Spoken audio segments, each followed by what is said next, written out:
Cordial saludo, bienvenidos a la fase 3, las violencias como configuradoras de identidades y subjetividades.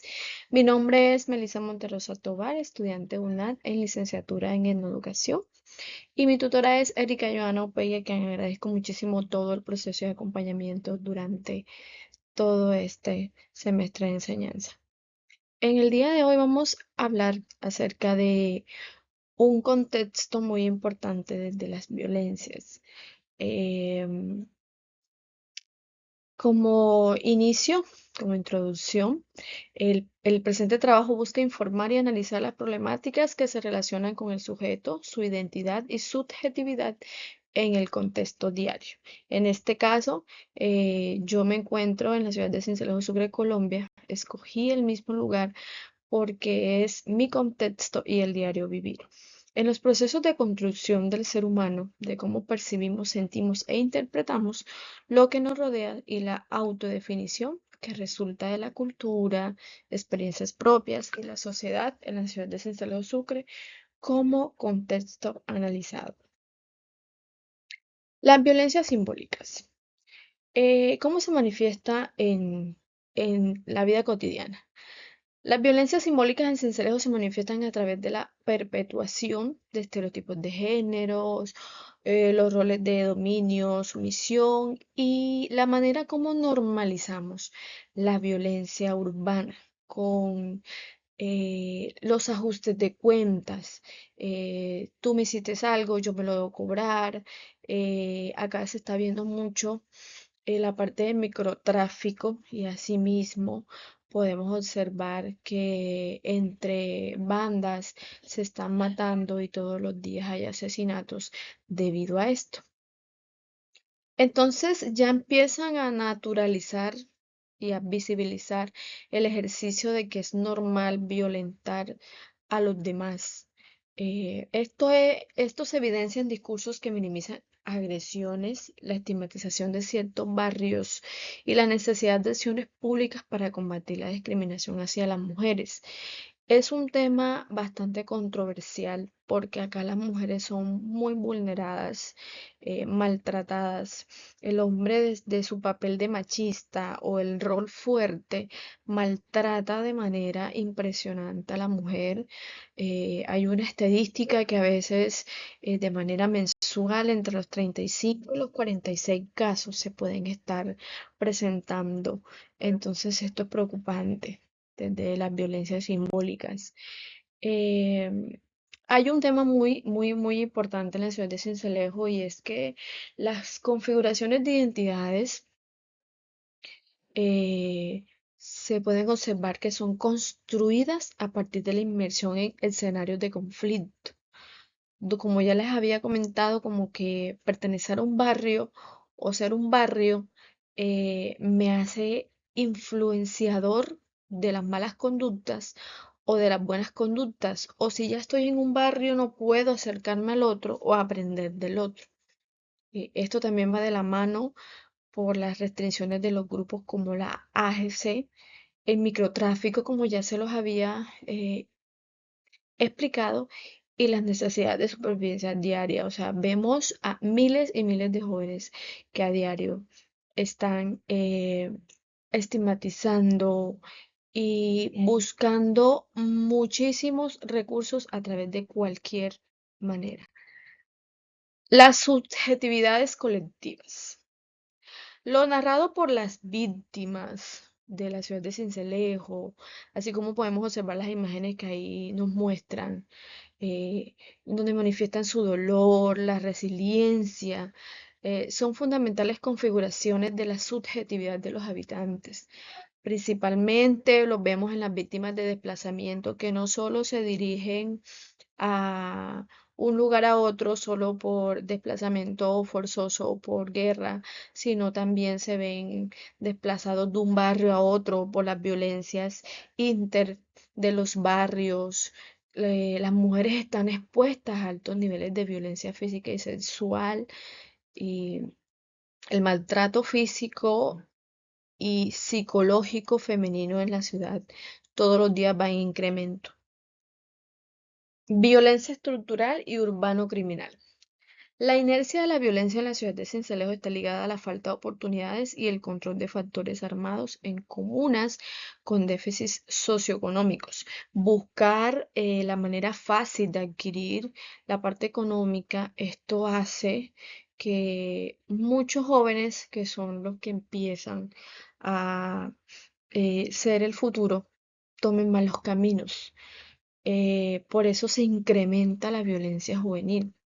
Y aparte de que se incrementa, la normalizan como una forma de vida.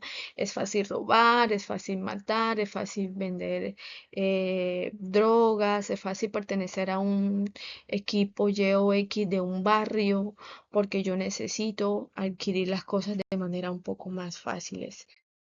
Eh, el impacto de la violencia intrafamiliar también es un símbolo de esta clase de violencia. Ahí como podemos observar en esa imagen, hace poco hay una noticia que consternó muchísimo a nuestra ciudad y fue que un nieto bajo sus eh, sistemas de alucinógenos, no estaba en los cinco sentidos, estaba drogado, mató a su abuela a su abuela y en el fondo no hay ningún tipo de remordimiento. Es más, los estudios han demostrado que la violencia dentro del hogar configura subjetividades marcadas por el miedo o la repetición de pautas violentas que vienen de atrás, que impactan la vida de cualquier persona. Identidad de género y sexualidad. ¿Qué formas de control o exclusión emergen en torno a los cuerpos y las expresiones de género? Estereotipos y roles de género. Se refuerzan ideas tradicionales donde se limitan a la mujer al espacio doméstico y al cuidado, mientras se asigna al hombre el espacio público y la autoridad. Frases como esos de niño o niño limitan el desarrollo personal. Uso de expresiones que disminuyen o sexualizan a la mujer, naturalizando la violencia mediante el humor machista o la cosificación en mensajes cotidianos. La discapacidad y neurodivergencia. ¿Qué formas de exclusión simbólica y estructural se reconoce? ¿Y qué cambios sociales, culturales e institucionales se requieren desde una mirada inclusiva? La infraestructura de Sincelejo, andenes, transportes, edificaciones, a menudo no contemplan la diversidad funcional, enviando el mensaje de que estos espacios no son para personas con discapacidad. Entonces, lo que no permite que esas personas con discapacidad físicas puedan movilizarse con mayor facilidad.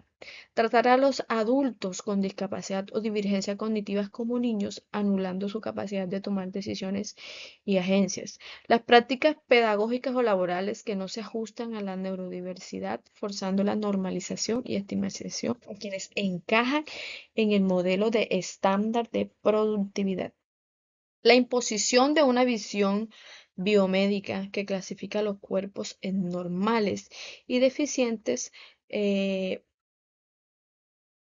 convirtiendo la diferencia en una patología al corregir. Y el uso constante del lenguaje que refuerza la lástima o la heroicidad, en lugar de reconocer que como seres humanos tenemos derechos y debemos mantener una igualdad social.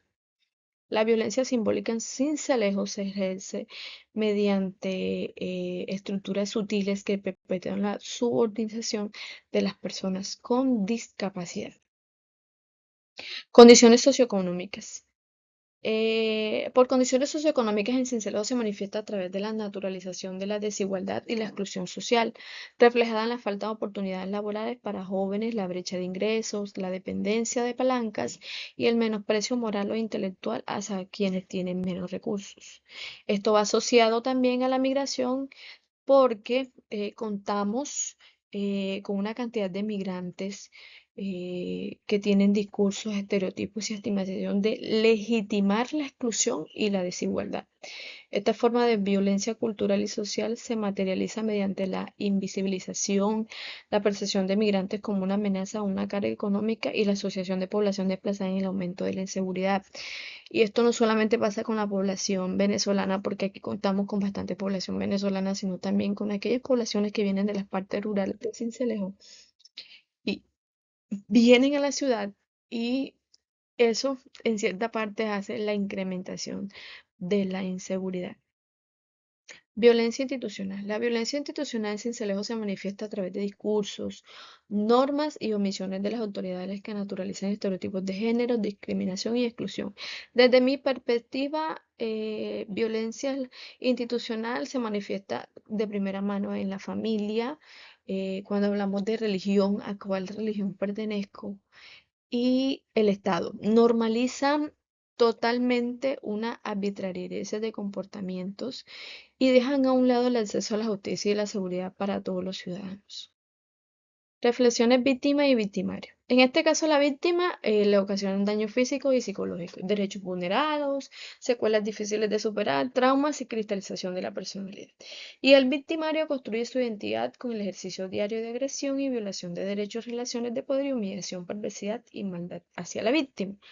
Puede haber un intercambio de roles en esto de víctima y victimario porque en la víctima puede haber el deseo de venganza o miedo de tú me hiciste, yo te voy a devolver. Y en el victimario puede generar la subjetividad y la impunidad o control. Conclusiones. Las violencias simbólicas se dan desde la discriminación hacia personas de la diversidad sexual, migrantes, grupos étnicos y adultos mayores a través de narrativas dominantes. Según Pierre Bourdieu, las violencias simbólicas están naturalizadas, son percibidas por los nominados como natural o incluso beneficiosas, evidentes o incuestionables. Combatir este fenómeno requiere prácticas educativas, políticas públicas y la representación en medios. Genera desigualdad de género, pero también fomenta la discriminación hacia grupos indígenas, personas adultas, mayores, personas migrantes y grupos de diversidad. Tengo mis referencias bibliográficas y muchísimas gracias por su atención.